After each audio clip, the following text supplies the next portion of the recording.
The sun had barely crept over the horizon when the scouts returned, their horses soaked in sweat, their eyes wide with something unspoken.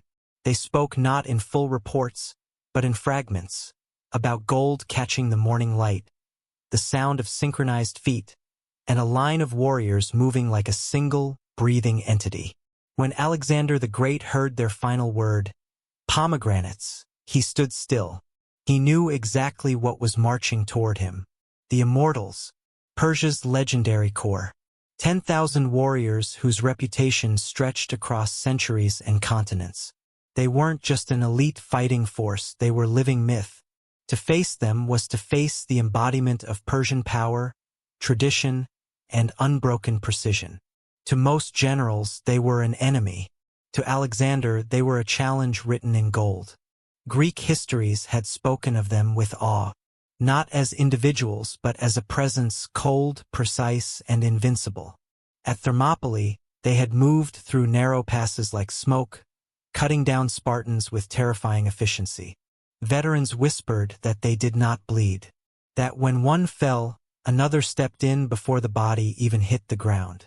To their enemies, they were not men. They were a machine. The brilliance of the Immortals wasn't simply in how they fought, it was in what they represented.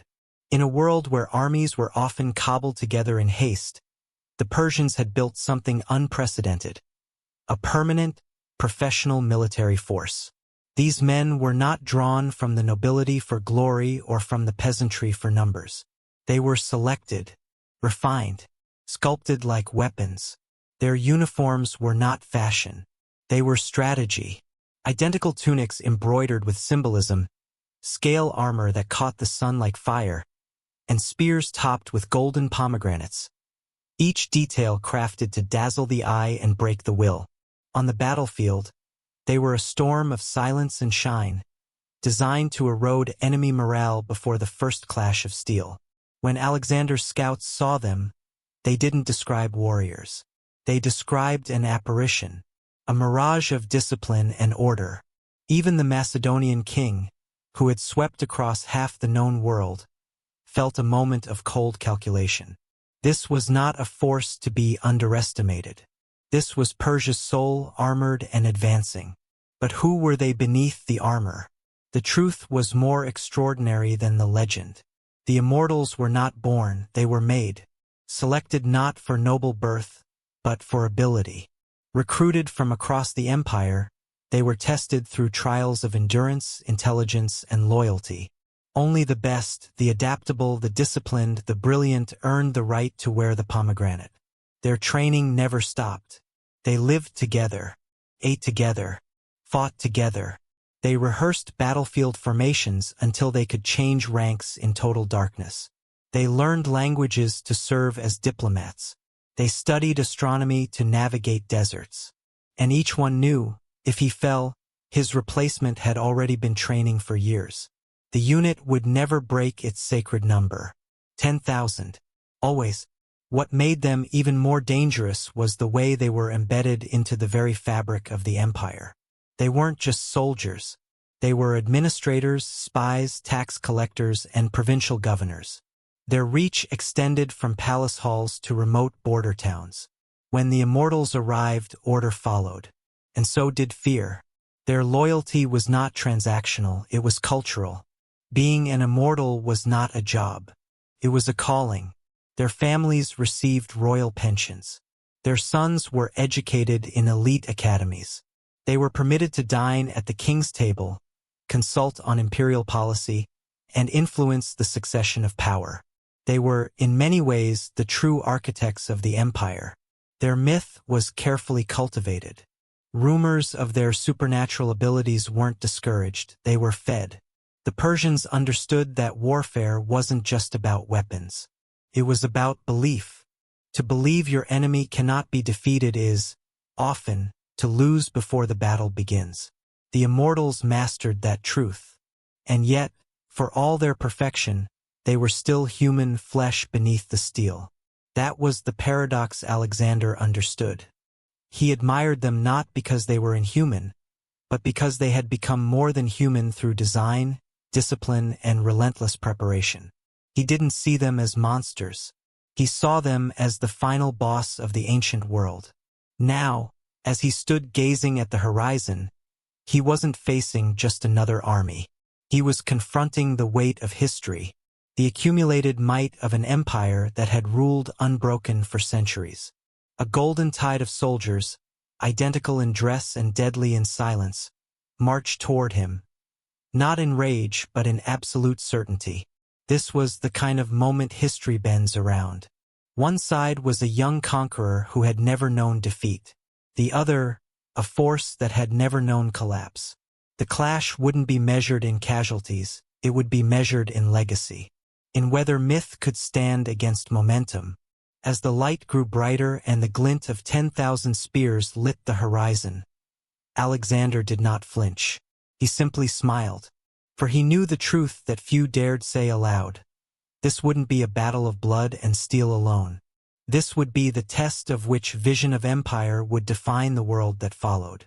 And in that fleeting moment, with gold dancing across the sky, the world witnessed the first beat of a storm that would echo through eternity. The winds howled across the steppe as a young warrior king named Cyrus surveyed the battlefield. Around him, Persian nobles, brilliant horsemen, sons of proud families, struggled to adapt. Their mounts lay wounded or dead. They had dismounted in chaos, ill-prepared to fight on foot. In that moment, as blood mixed with mud and the cries of battle faded, Cyrus saw it. The flaw, the limit of tradition. Persia's armies, proud as they were, had been built on an outdated model, part-time warriors called upon in times of war, driven by honor but fractured by loyalty to families, not to empire. They were bold in skirmishes and deadly on horseback, but inconsistent, unreliable. In that instant, as dawn broke and the scent of death lingered, Cyrus glimpsed something radical. The need for transformation. That same night, Cyrus sat in his tent and began sketching on leather with charcoal.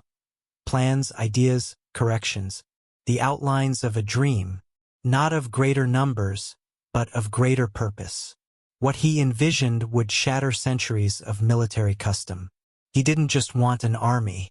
He wanted a force so disciplined, so cohesive, that it would become the spine of an empire.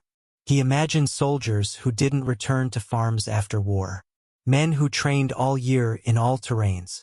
Men who could scale cliffs, hold cities, learn languages, and lead without being told. Soldiers who would never be replaced by amateurs or nobles, but only by men exactly like themselves.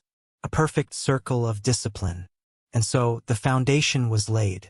Cyrus issued secret orders to his most trusted commanders. Scavenge the empire. Go to every village, every tribe.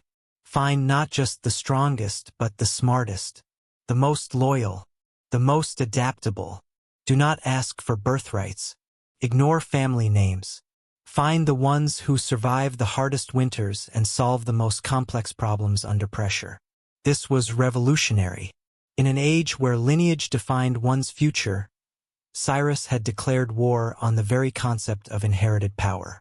He would build his elite not from aristocracy, but from excellence. The announcement sent ripples through Persian society. Nobles sneered, priests questioned, but Cyrus was unmoved. He wasn't building an army. He was crafting a legacy. Tens of thousands answered the call. Warriors, hunters, thinkers. From mountain tribes and river towns they came, dreaming of immortality. But the trials broke nearly all of them. Marches across deserts with no water. Tactical puzzles after sleepless nights. Combat trials that pushed men to collapse. Records speak of veterans weeping, of promising fighters begging to go home. Of the 100,000 who entered the trials, only 10,000 remained. That number wasn't chosen for convenience. It was symbolic. In Persian mysticism, 10,000 represented divine order, a number that balanced the mortal and the sacred. These men would not be seen as individuals. They would be seen as one, the Immortals. Cyrus didn't simply crown them warriors. He gave them something rarer, purpose. They were housed in elevated barracks overlooking Persepolis, with views reserved for nobility. Their families were given pensions. Their commanders were treated as equals to the king's advisors. Cyrus understood something vital. Morale wasn't just forged in training fields, but in how a society honored its defenders. But comfort was not complacency. Their real journey began after selection. While other armies trained sporadically, the Immortals trained always. They mastered not only the bow and spear, but the mind. They studied architecture, siegecraft, the stars. Their rituals were rooted in logic as much as lore. To be an immortal was to be perpetually in pursuit of perfection. Their loyalty was not demanded, it was earned. Cyrus treated them not as tools, but as architects of the empire. They were present at royal councils, consulted on military reforms, sent on diplomatic missions. The more responsibilities they were given, the more unbreakable their bond became. They didn't fight because they were paid. They fought because they believed. This vision, half military, half philosophical, changed the empire. For the first time, soldiers were not just instruments of war but instruments of stability. Cyrus' force wasn't designed to fight one war. It was designed to make Persia eternal. His immortals were not just the sword of the empire, they were the hand that held it steady. And as word of this new force spread, fear followed. Greek envoys wrote home about a terrifying concept: a professional army. An enemy that trained like clockwork, marched without chaos, and replaced its dead before the corpses cooled. It was unlike anything the ancient world had ever faced. But Cyrus wasn't done. He saw his immortals not as an endpoint, but as a foundation, prototype, a glimpse of what warfare and empire could become when guided by vision, discipline, and audacity. His army wasn't simply prepared to conquer land. It was designed to endure time. Thus was born not just a military unit, but a philosophy, one that would ripple through millennia, influence empires, and shape the very nature of power. The day Cyrus watched his cavalry fail, a new force was conceived, born not in glory but in failure, blood, and fire. An elite army forged not by tradition but by transformation. The call had gone out across the empire, from the snowy peaks of Bactria to the scorching deserts of Elam. Cyrus sought warriors not of noble blood, but of noble character. Those who would not break under pressure. Those who would give everything not for gold, but for greatness. And so they came, tens of thousands, walking for weeks, carrying only their weapons and their will. But what awaited them wasn't war. It was something far harder. The trials weren't about fighting strength alone. They were about stripping a man bare. His ego, his weakness, his illusions, all burned away until only the core remained. Those who passed would become immortals. Those who failed would return home changed or broken. The first test was the march. No orders, no rest. Only silence, heat, and sand. For days, they moved through the arid wastelands, carrying full armor, rationed food, and no water save for what they found or earned. The purpose wasn't to kill. It was to reveal who would quit, who would cheat, who would lead without being told. Then came the mind trials, puzzles that seemed simple, until sleep deprivation turned numbers into hallucinations. Tactical problems posed in the middle of sandstorms. Tasks that required cooperation, but rewarded only the individual. Persian generals watched closely. Not just who succeeded, but how they succeeded. Was he a brute or a strategist? After that came the test of loyalty. Ancient records speak of the circle, a ritual where candidates were forced to make decisions under pressure, often pitted against those they had bonded with. They were given knives and choices. To pass, a man had to show he would obey orders even at the cost of friendship. Some refused. Some obeyed too easily. Only a few understood the deeper lesson. Obedience must be tempered with wisdom. The physical tests were relentless. Combat trials at dawn, endurance runs at noon, wrestling in mud at dusk. They fought blindfolded. They fought chained. They fought multiple opponents in staggered waves. The goal wasn't victory. It was adaptability. Could they think while bleeding? Could they move while drowning? Every night, men vanished. Some fled under cover of darkness. Others were escorted out by silent guards. The numbers thinned daily. The silence of failure was heavier than any shout. Those who remained began to change. Their posture stiffened. Their eyes sharpened. Bonds began to form, not of friendship, but of mutual respect earned in pain. By the time the final week arrived, only a fraction remained. These men no longer questioned. They no longer complained. They executed. And still, one test remained, the final trial, the gauntlet. No records describe it in full. Only fragments passed down through whispers. It combined all prior tests into one unrelenting simulation. Combat, strategy, loyalty, endurance, all in a single endless night. When the sun rose the next morning, the chosen stood in formation. 10,000 remained from over 100,000. And yet, even here, there was no celebration. Only silence. They had not become immortals by surviving the fire, but by becoming the fire itself. They were immediately separated from all others, moved to a newly constructed fortress overlooking Persepolis. Their uniforms issued, their numbers sealed, their old lives erased. From this point forward, no one spoke of their past. No family names, no tribal affiliations, only rank, unit, and the symbol of the pomegranate. Their families received imperial pensions, their children schooling at the Royal Academy. And yet, they themselves were given no comfort. The next stage of their journey had just begun. Years of advanced training in languages, diplomacy, siegecraft, astronomy, and espionage. For every warrior, there would be a scholar. For every strike, a strategy. The Brotherhood of 10,000 was not just a unit, it was a code. Each immortal swore a vow not only to the king, but to the system. To never outshine another. To fight as one. To speak with one voice. Individual brilliance mattered, but only when it served the collective strength. And woven into the system was the most brilliant innovation of all, replacement. For every active immortal, 2 trainees shadowed him. These understudies mirrored their mentors in every way, training, dress, and philosophy. When an immortal died, his replacement stepped forward instantly. The line was unbroken. The myth maintained. This created something more than fear. Created an illusion of eternity. A psychological weapon unmatched in the ancient world. To outsiders, it seemed the immortals did not die. They simply endured. And in warfare, perception often killed faster than steel. Thus, through fire, silence, and blood, they were forged.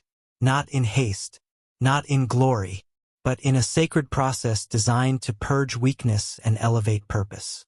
This was how Cyrus built not just a unit, but a legacy. A force that could outlive kings, outlast dynasties, and echo across time. They were more than soldiers, they were a vision. From a distance, the immortals didn't just advance. They shimmered, a slow-moving storm of sunlight and steel. Enemies who caught their first glimpse of them were often struck by confusion. Were they watching warriors? Or something divine? This effect wasn't accidental. It was engineered. Every inch of the immortal's appearance was deliberate, crafted not just to protect the body, but to dominate the mind. Cyrus had understood early. War is not just won with weapons. It's won with fear, awe, and presence. And so he gave his immortals not just armor, but spectacle. Their armor was unlike anything seen in the ancient world. Where most soldiers wore leather or heavy bronze plates, the immortals wore armor that moved like water but deflected like stone. It was composed of thousands of overlapping metal scales, each curved and treated to catch and bend light. In battle, their ranks sparkled like dragon hide. To superstitious foes, they looked invincible. The secret lay in innovation and in empire. While most nations relied on a single culture's craftsmanship, Persia fused the finest metallurgy of its vast territories. In the forges of conquered Media, Damascus steel met Persian alloy. Master smiths discovered that by layering high-carbon steel with patterned, flexible iron, they could create a scale armor that was both lighter and stronger than anything known before. But these scales were not mass-produced. Each one was hand-forged, heat-treated in special mineral baths, and signed by its maker, often with microscopic etchings only visible to the wearer. A full suit held over 5,000 individual plates. The result was armor that fit like fabric but could absorb the impact of an axe. It was the armor of gods, worn by men trained to move like phantoms. And the colors, they were not random. Their armor shimmered with a blue-black sheen that glowed under moonlight but dimmed under full sun. The effect was both beautiful and disorienting. Later analysis would reveal the chemical treatments in the steel had anti-reflective properties, aiding them in night operations. To their enemies, it was sorcery. To the immortals, it was science hidden in ritual. Atop their spears sat their most iconic symbol, the golden pomegranate. But these were not just decorations. Inside many of them were tuned metal chambers that whistled at different pitches when the spear moved through air. In battle, thousands of spears whirling in unison produced a haunting chorus, a sound that stretched across valleys. For enemies waiting in dread, it was the sound of fate arriving. Their clothing was equally strategic. Richly dyed robes in deep crimson, navy, and gold served not only to signal rank and unit, but to mask blood. Persian dyes were expensive, derived from rare minerals and flowers, and they absorbed stains well. A bleeding immortal looked no different from a fresh one. The enemy never saw them falter. Their footwear was flexible enough for long marches yet padded for stealth. And their helmets, lightweight but reinforced with internal ridges, were wrapped in elegant headdresses, both to soften impact and project nobility. In battle, they looked like aristocrats among peasants. That visual contrast alone shattered the morale of undisciplined foes. But beyond the materials and colors, there was the effect. To see 10,000 of them, dressed identically, moving in synchronized formation, was a psychological assault before a single strike. Most ancient armies were made of loosely equipped militias or tribal fighters in chaotic garb. The immortals looked like one massive, moving entity, uniform, unyielding, unstoppable. Even when stationary, they projected power. Before some battles, they would march slowly in perfect silence before the enemy lines, just once, then return to formation. That single movement, glittering and soundless, often shook enemy formations to the core. The message was simple: we are not here to fight. We are here to end you. Cyrus and his successors weaponized this aesthetic mastery. They understood that elegance on the battlefield was as potent as force. The immortals were trained to fight, but also to be seen fighting. They were a message from the empire: order, control, perfection. Where they walked, chaos bowed. To maintain this level of presentation required constant maintenance.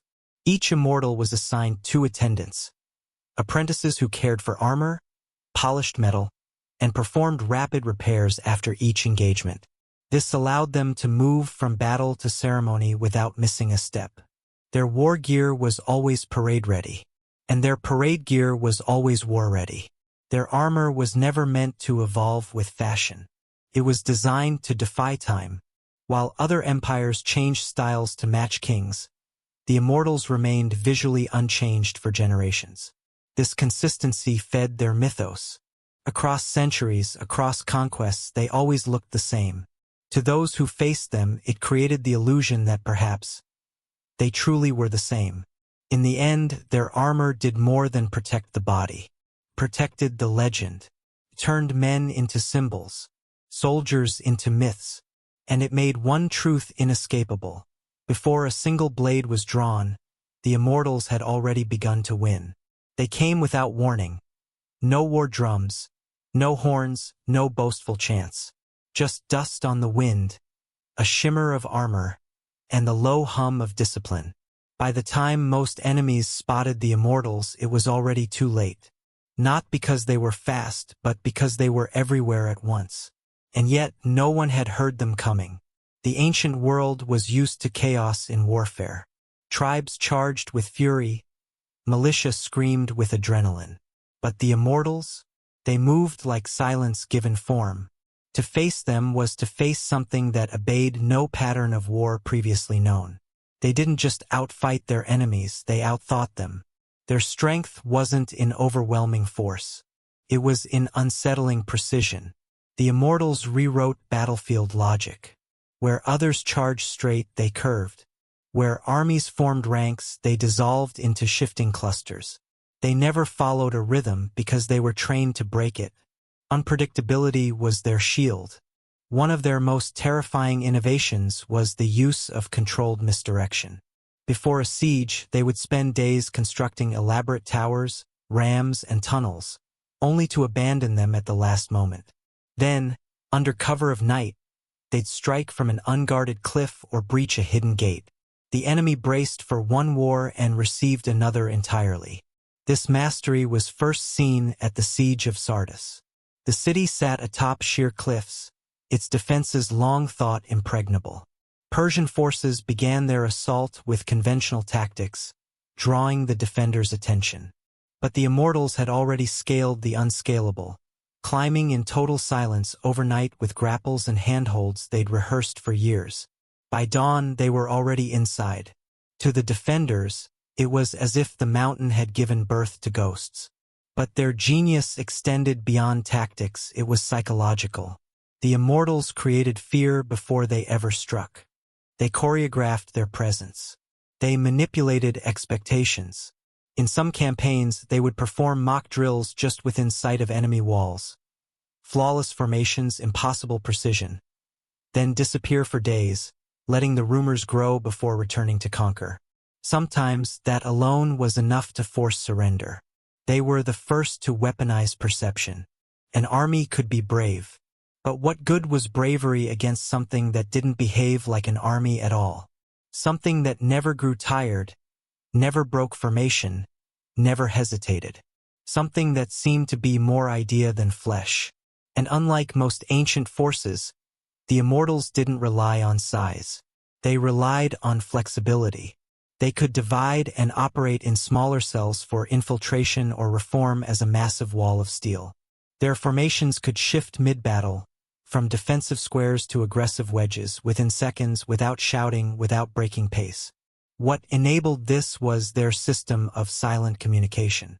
Through hand signals, body movements, and even the rhythm of footsteps, they relayed complex battlefield information. Later, they introduced drum patterns that functioned like coded messages. To outsiders, it was noise. To the Immortals, it was language. They even used the terrain itself as a weapon. In narrow canyons, they baited cavalry into dead ends. In forests, they struck and vanished, turning branches and shadows into allies. In open deserts, they used mirage tactics, false retreats, curved encirclements, and collapsing fronts. Their enemies fought the land as much as the man. But what truly made them invincible in their time was their ability to adapt. After each battle, detailed reports were compiled. Lessons were drilled back into training. Mistakes weren't punished, they were studied, refined, eliminated.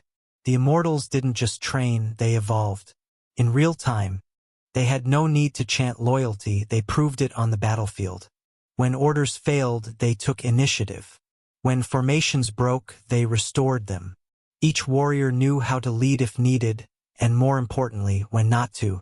This delicate balance of autonomy and unity hadn't existed before in any known force.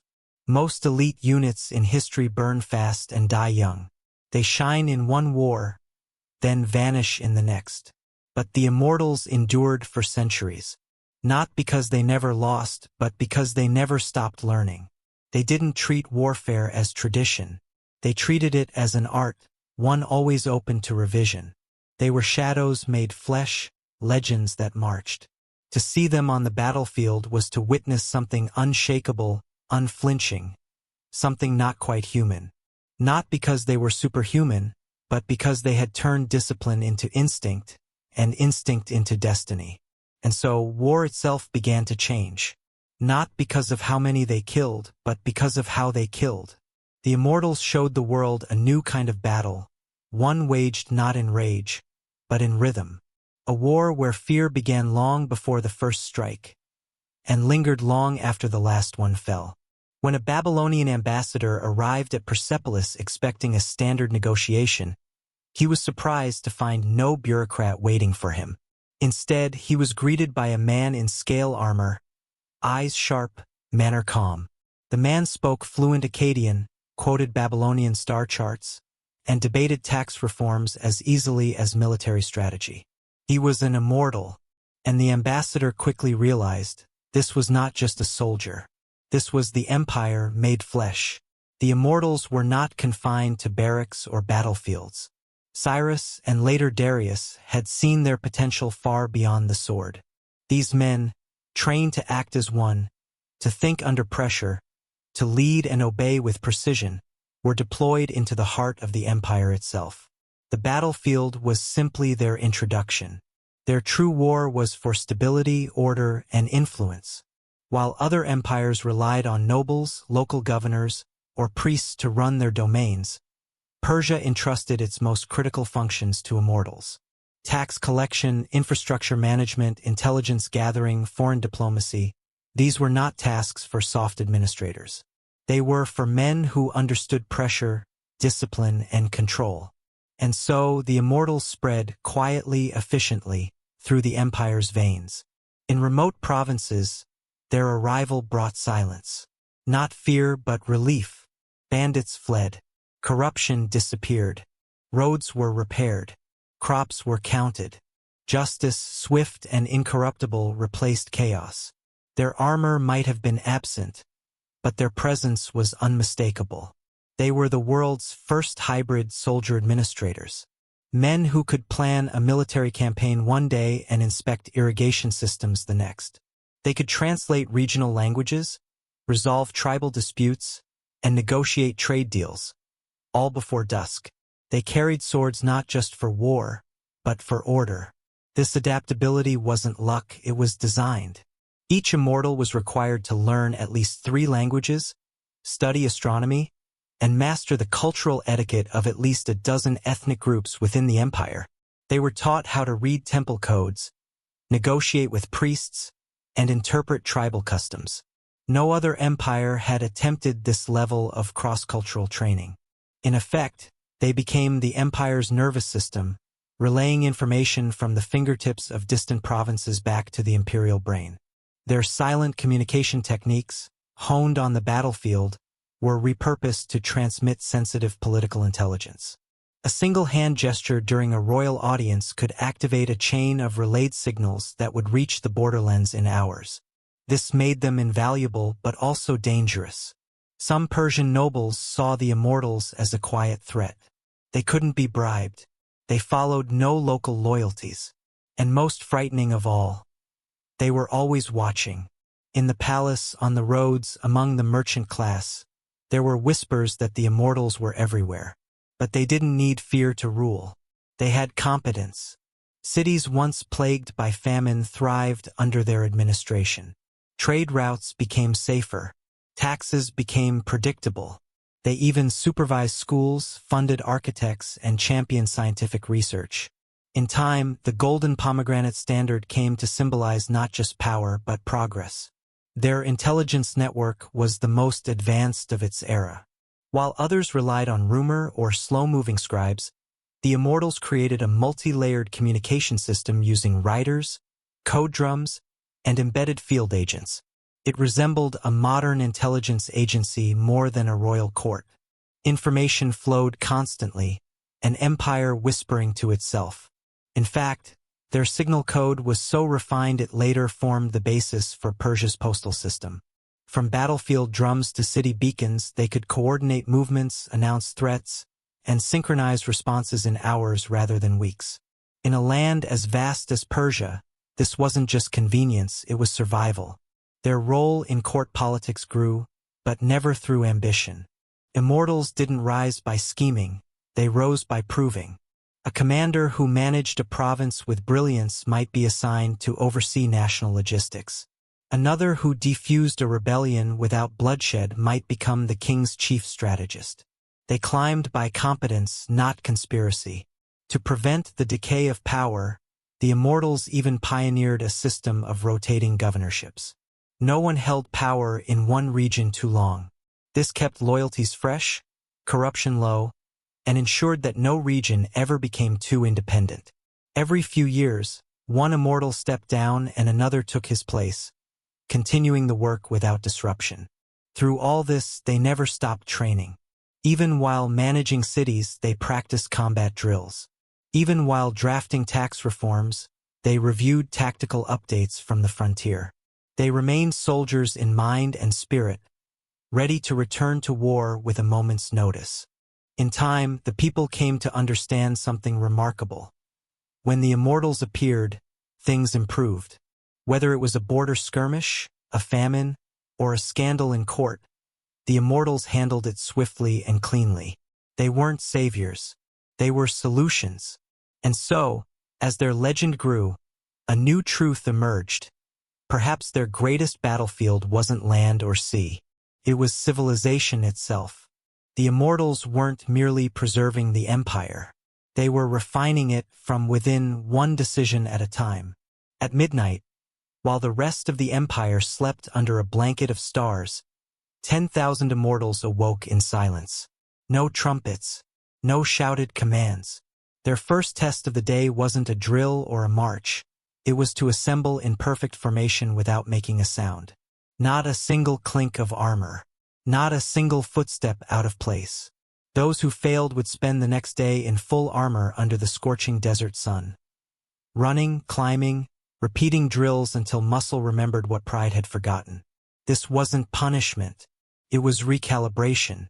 For the Immortals, perfection wasn't a goal. It was the baseline. Their mornings began with 20-mile runs in full gear across rough terrain. No exceptions.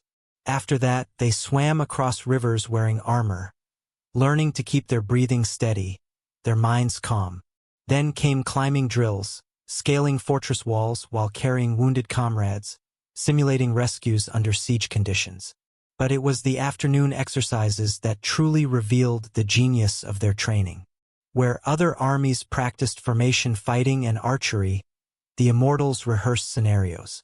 Battle simulations with shifting objectives, moving units, and surprise obstacles. They would be ambushed, misled, cut off, and expected to respond not with panic, but with purpose. Their trainers would sabotage equipment, simulate sandstorms, even withhold food and water for a day to recreate battlefield conditions. They fought blindfolded. They fought exhausted. They fought as if their lives, and the Empire's survival, depended on their ability to remain composed in chaos.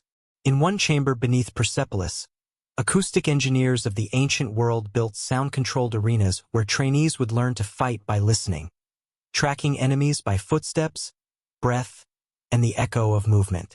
No sight, no sound but the fight.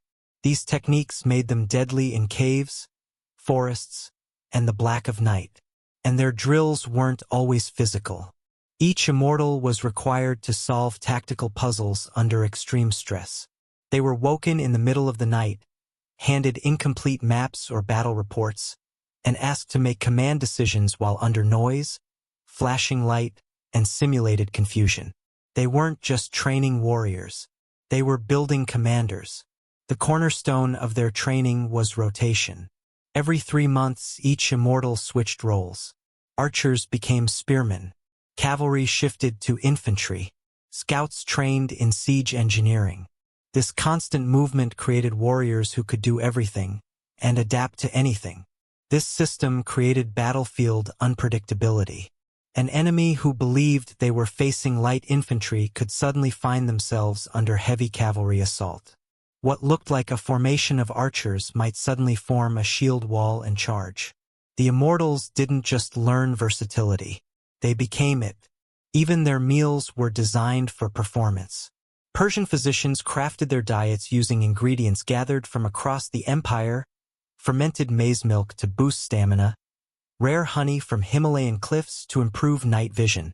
Their nutrition resembled what modern science would call athletic optimization. They trained with weighted spears, heavier than what they used in battle. Their bodies moved faster when the real weapon was drawn. They practiced under harsh conditions so that war, by comparison, felt manageable. Their war games weren't just practice, they were more intense than most actual combat. Every few weeks, their training culminated in the trial field, a massive open plain where full-scale war games were staged. Entire units would vanish into the terrain, returning days later with enemy banners, or fail and be forced to start their rotation over. These trials were watched by generals and kings alike. Performance in the trial field determined not just honor but promotion. And at the heart of this system was their most brilliant innovation, mentorship. Each immortal was assigned 2 trainees, not for efficiency but for legacy. The veteran was responsible for molding the next generation, not only in skill but in mindset. A warrior could not retire until both of his apprentices had reached his level. This ensured continuity. No knowledge was lost, no technique forgotten. This mentorship system also preserved their unique culture. Every lesson, every battle, every strategy passed from hand to hand, generation to generation. Over time, the Immortals became less a unit and more a living memory, a network of minds trained to think with one heart, strike with one purpose. Their relentless pursuit of perfection wasn't about vanity. It was about survival, not just of the soldier but of the civilization he served. The Immortals didn't train to win battles. They trained to end them quickly, with as little chaos, as little doubt, as little resistance as possible. This was how they endured when others faded. While empires rose and fell, the Immortals remained. Not because they were invincible, but because they were always becoming better versions of themselves. Training not for today's war, but for tomorrow's world.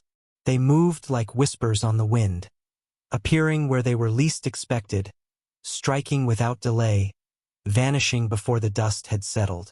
One moment the roads were empty. The next, an entire immortal battalion stood at the city gates. Not with thunder, but with certainty. This wasn't sorcery. It was logistics reimagined as a weapon.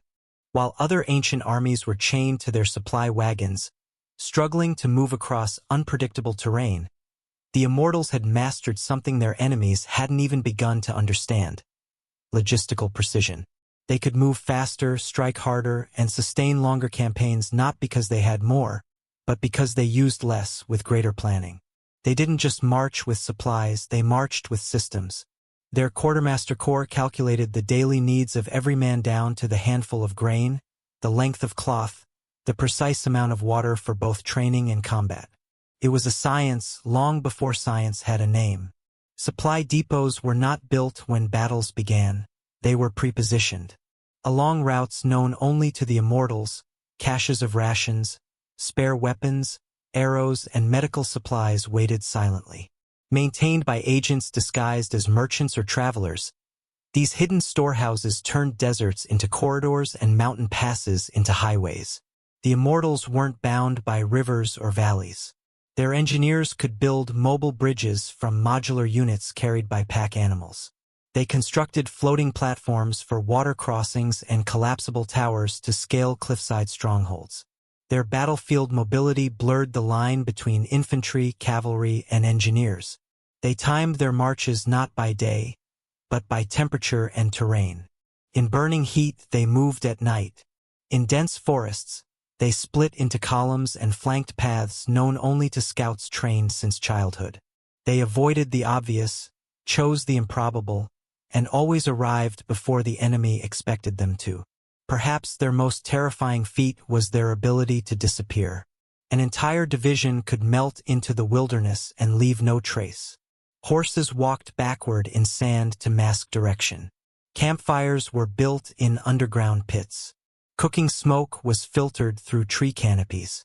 To local populations, they became myth, the army that leaves no footprints. But they were not just ghosts, they were orchestrated ghosts. At the center of it all was a system of coordination that would put many modern armies to shame. Using prearranged hand signals, coded drums, and even acoustic mirrors in some locations, they could relay movement orders across miles in minutes. This allowed them to respond to shifting fronts and sudden attacks with almost supernatural speed. To the enemy, it was maddening. Scouts reported one immortal battalion in the north, only for it to attack from the east hours later. Supply convoys vanished. Forts surrendered after discovering they'd been cut off for days, without ever seeing their opponent. The Immortals didn't just destroy armies. They isolated them, then waited. This logistical dominance wasn't born out of abundance. It was born out of obsession.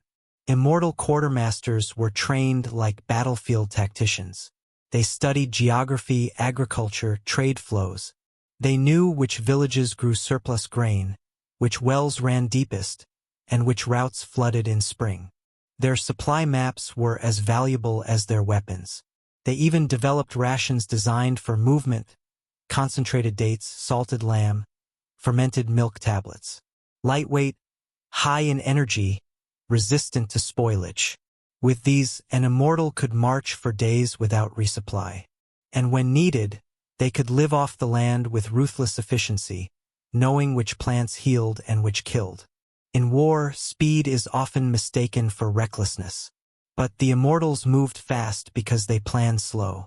Every march was rehearsed, every crossing tested, every delay calculated. They didn't gamble, they anticipated.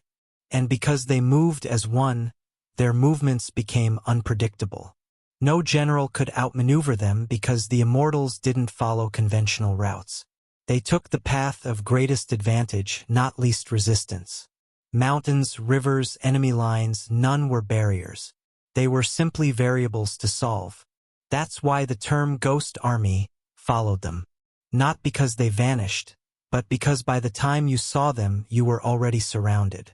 Their silence wasn't stealth. It was confidence. It was the product of a machine so well-oiled, so well-fed, and so well-trained that it no longer needed to roar to announce its presence. In the end, their brilliance wasn't just that they fought well, but that they were always ready to fight, anywhere, anytime. And in the ancient world, where distance was often deadlier than battle, this made them not only the best soldiers, but the most dangerous travelers history had ever seen. The ancient world knew of celestial events, eclipses, comets, and constellations, but for most, they were omens, signs from the gods. For the Immortals, they were opportunities. They had a unique advantage, a blend of military excellence, technological knowledge, and an unyielding commitment to mastering everything that could influence battle. Among their most secretive studies was the precise science of the heavens. Cyrus had always known that victory wasn't just about fighting harder. It was about knowing everything possible about your enemy, the environment, and even the cosmos. Under his reign, the Immortals began to study the stars, not as mystics, but as soldiers. They learned to read the heavens like maps, tracking celestial bodies and using their movements to predict changes in the weather, the seasons, and most importantly, timing. In this pursuit, the Immortals became the world's first true practitioners of scientific warfare. Where others saw a battlefield, they saw a series of calculated variables: wind direction, the phase of the moon, and the very alignment of the planets. Their military planners were as likely to consult a star chart as a map of enemy territory. This understanding of the heavens became especially vital during the Battle of the Eclipse in 585 BCE. The Immortals had long anticipated a solar eclipse, an event so rare and significant that it was viewed as a divine omen by the people of the ancient world. But to the Immortals, it was a tactical advantage, not just a celestial event.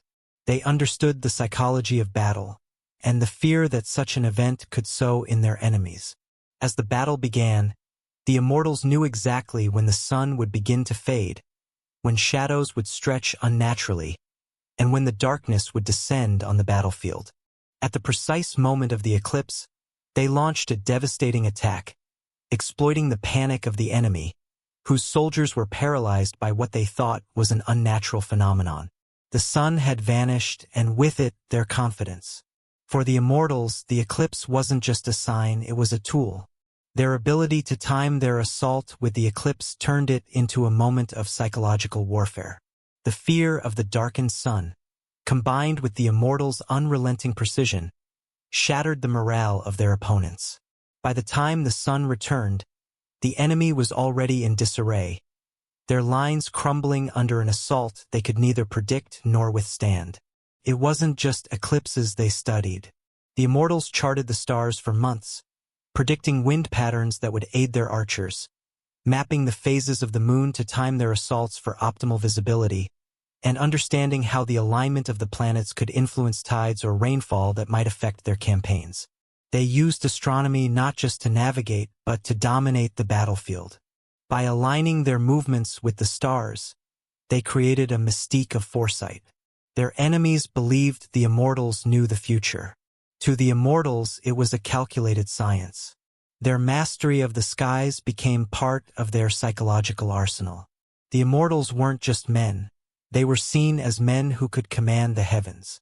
This blending of celestial knowledge with military tactics was one of the most revolutionary aspects of their approach to warfare.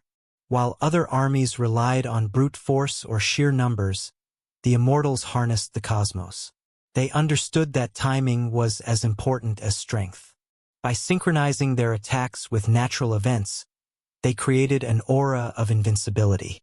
But the Immortals were not just warriors who mastered the stars.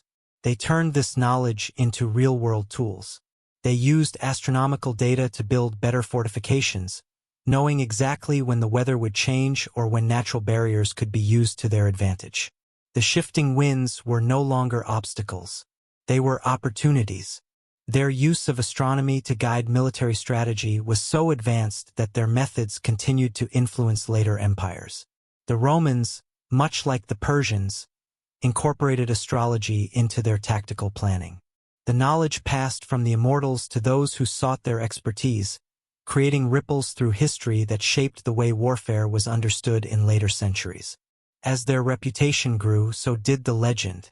The Immortals became more than just an elite fighting force.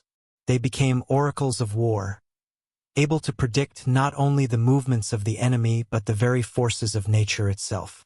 Their knowledge of the stars was not only used in battle but also in their diplomacy. Kings and rulers sought the Immortals not just as soldiers, but as sages. To enemies who faced them, the Immortals seemed as much a force of nature as a military unit.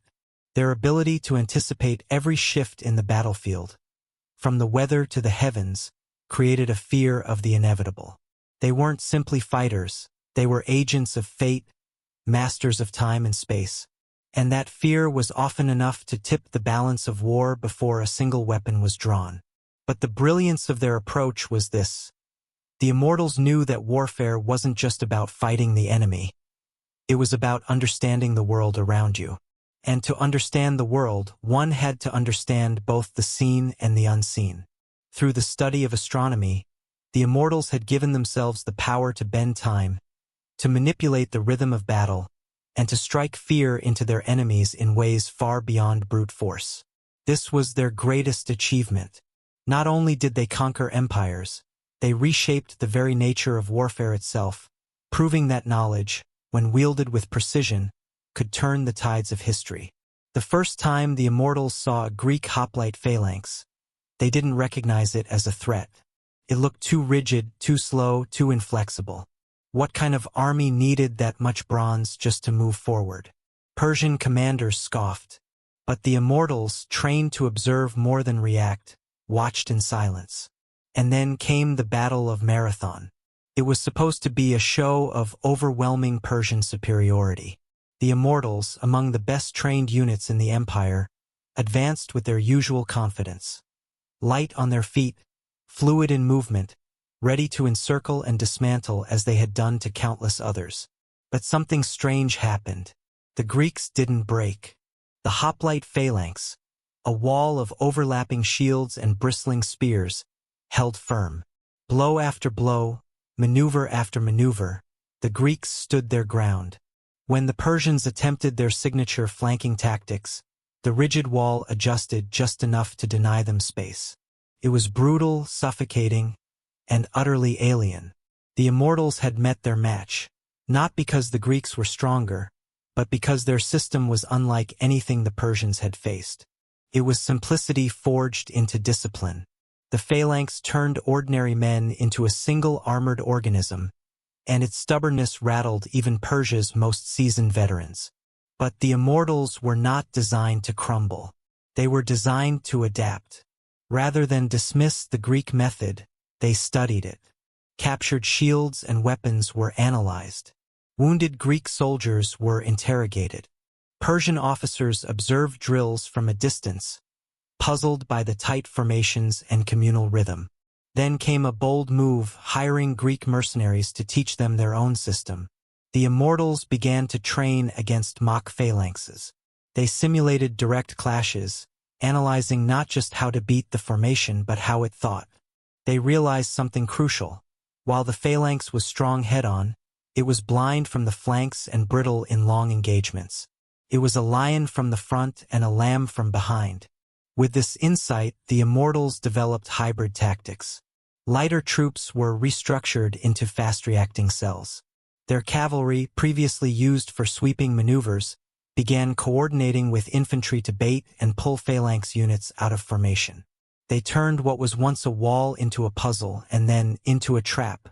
Then came Thermopylae. In a narrow pass, the Immortals faced the Spartans, Greece's most hardened warriors. This time, they didn't underestimate. Instead of relying solely on flexibility, the Immortals did the unthinkable. They matched the Spartans in form.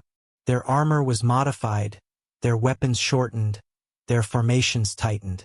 They went head-to-head, shield to shield, learning every inch of the Spartan rhythm. It was one of the bloodiest battles in Persian memory. The cost was immense, but so was the reward. For the first time, Persia had created a formation that could meet Greek strength with equal steel. The Immortals had absorbed the lessons of defeat and turned them into doctrine. Their most remarkable adaptation came later at Plataea. There, they introduced rotational combat, fresh units replacing tired ones every few minutes. Where Greek soldiers relied on stamina, the Persians relied on coordination. The relentless wave of rested Immortals wore down the enemy over time, shifting the burden of endurance to the Greeks. Though Plataea would ultimately end in a strategic Persian loss, the tactics forged there would ripple across history. Other armies began adopting rotational engagement, dynamic flanking, and integrated mixed-unit formations. Once again, the Immortals weren't just fighting. They were teaching the future how to fight. Their final transformation took shape at Cunaxa, where the Immortals unveiled the full power of combined arms warfare. Light infantry disrupted Greek formations.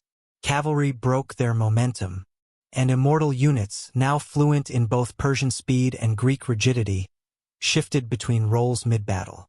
No army had ever moved like this before. The Greeks were stunned. The very style they had once wielded as their greatest strength was now being turned against them, refined, blended, reborn through Persian hands. The Immortals had become something new, not imitators of Greek warfare, but innovators of their own hybrid doctrine. But with this evolution came a subtle cost. The more they integrated heavy infantry tactics, the more they risked losing their traditional advantages: mobility, unpredictability, and psychological dominance. They were becoming stronger in one way, but more vulnerable in another. Still, their ability to evolve in real time proved their greatest strength. Where most elite forces calcified into dogma, the Immortals remained fluid. They didn't treat change as weakness. They treated it as a requirement for survival. They had faced the unbreakable wall and learned how to flow around it, through it, and eventually, how to build it themselves.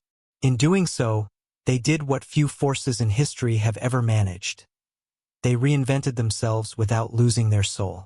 When Alexander of Macedon crossed into Persian territory, he wasn't just marching toward conquest. He was marching into the shadow of legends.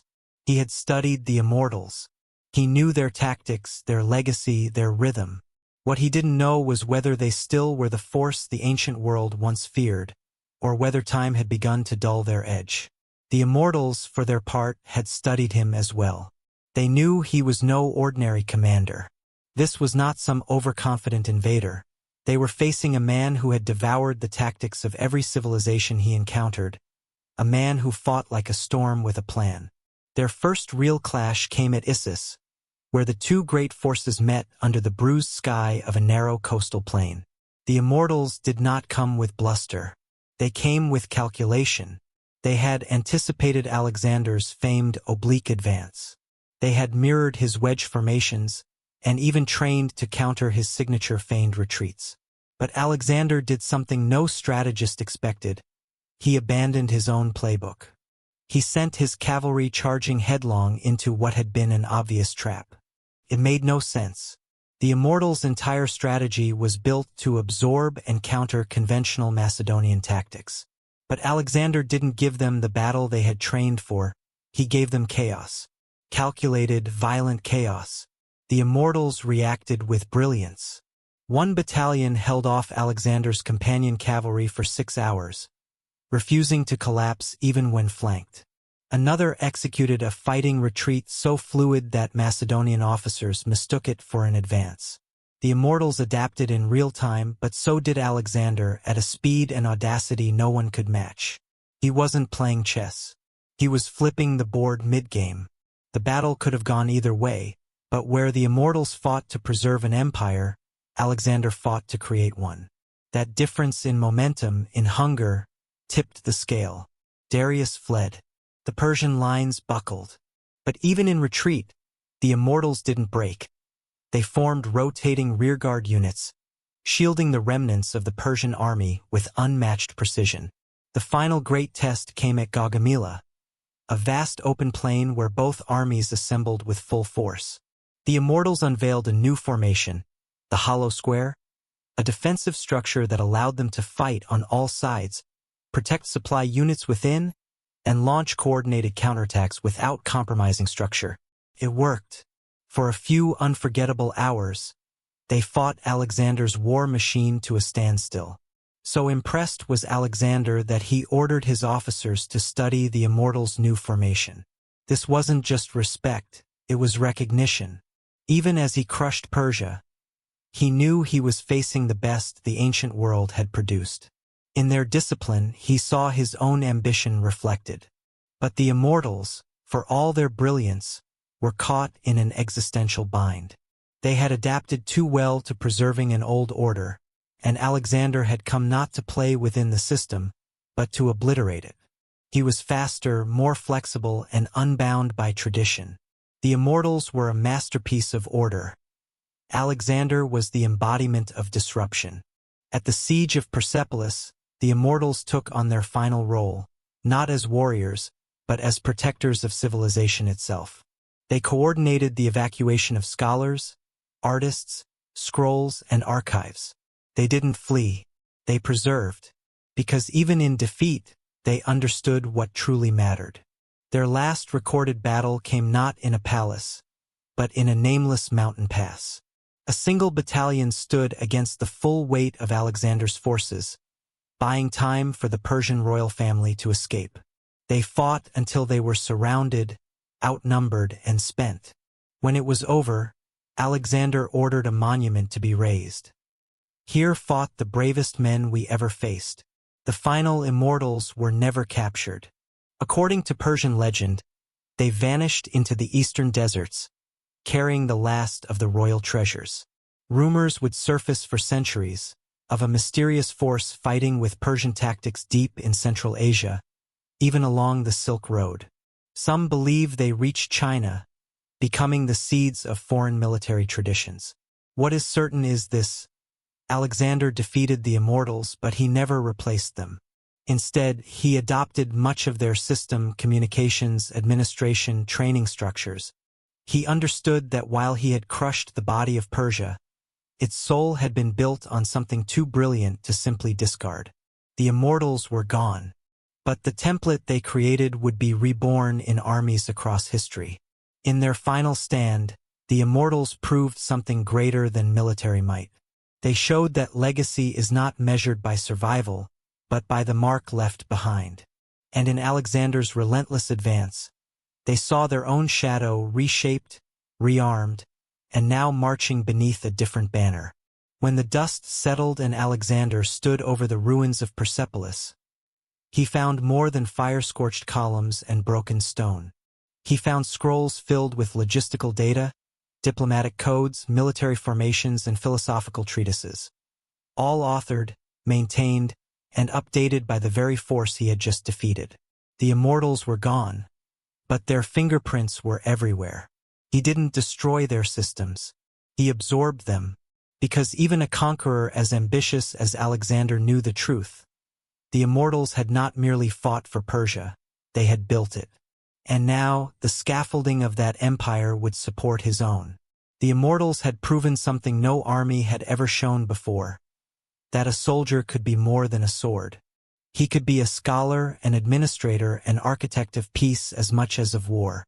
And in doing so, they laid the foundation for the modern concept of military professionalism. Their innovations didn't die with them. Rome's Praetorian Guard, the Ottoman Janissaries, Napoleon's Old Guard, even the British SAS, all unknowingly carried their DNA. From replacement systems to multi-role training to battlefield adaptability, their model became the invisible backbone of elite forces for centuries to come. But their most enduring contribution was not tactical, it was philosophical. They showed that the ideal warrior is not merely one who fights well, but one who thinks well, who governs wisely, who preserves what he conquers. The Immortals weren't just Persia's sword, they were its mind. Even in the farthest reaches of history, their legend refused to vanish. Chinese records hint at foreign warriors along the Silk Road who trained in silence, fought with fluidity, and disappeared without a trace. In India, temple carvings depict warriors in scale armor resembling Persian style, adorned with the unmistakable pomegranate insignia. Centuries later, in the heart of Europe, generals would pore over Persian battle accounts in the Library of Alexandria. They weren't reading poetry. They were studying military doctrine, campaign strategies, logistical chains, communication codes, all refined by the Immortals across generations. In modern times, echoes still surface. When America's Delta Force designed its selection process in 1977, they drew inspiration from ancient Persian training manuals uncovered by archaeologists. Their methods, stress inoculation, rotating specialties, adaptive problem-solving, weren't revolutionary. They were resurrected. The architectural remains of immortal training facilities stunned 21st-century military architects. Hidden chambers beneath Persepolis contained acoustic combat simulators, underground water tanks for night diving, and even shoot houses for urban combat practice. Their complexity blurred the line between ancient and modern. And in those final discoveries, coded signals carved into walls, encrypted rhythms for battlefield communication, scalable camp layouts, researchers found themselves not looking backward, but forward. The Immortals were 2,000 years ahead of their time. Military psychologists, too, found gold in the ruins. The Immortals' method of integrating new members through a 3-year mentorship cycle mapped perfectly onto what we now understand about elite unit psychology: how to create cohesion without toxicity, independence without chaos. Their fall had not been due to defeat, but transformation. As the empire stabilized, the warrior scholars became scholar administrators. Their edge dulled not through war, but through success. And yet, even in this transition, they left behind a template: how to manage an empire with the discipline of an army. Their last great act, in many ways, was not a battle, but a rescue. As Alexander's forces overran Persepolis, the Immortals saved the empire's memory, evacuating scribes, historians, astronomers, and engineers. Because even in their final hour, they understood civilizations do not survive by the sword alone. They survive by what they pass forward. That is their true immortality. Not that they couldn't be killed, but that their influence could not be unlearned. In today's elite forces, in special operations teams, In military academies that teach strategy, adaptability, and leadership, the immortals still march. Silent, unseen, but ever present. Not as ghosts of the past, but as blueprints for the future. And so, the final word may belong not to a Persian king or a Greek conqueror, but to a modern general who, upon studying their methods, simply said, "We're not inventing the future of warfare. We're remembering what the Persians perfected 2,500 years ago."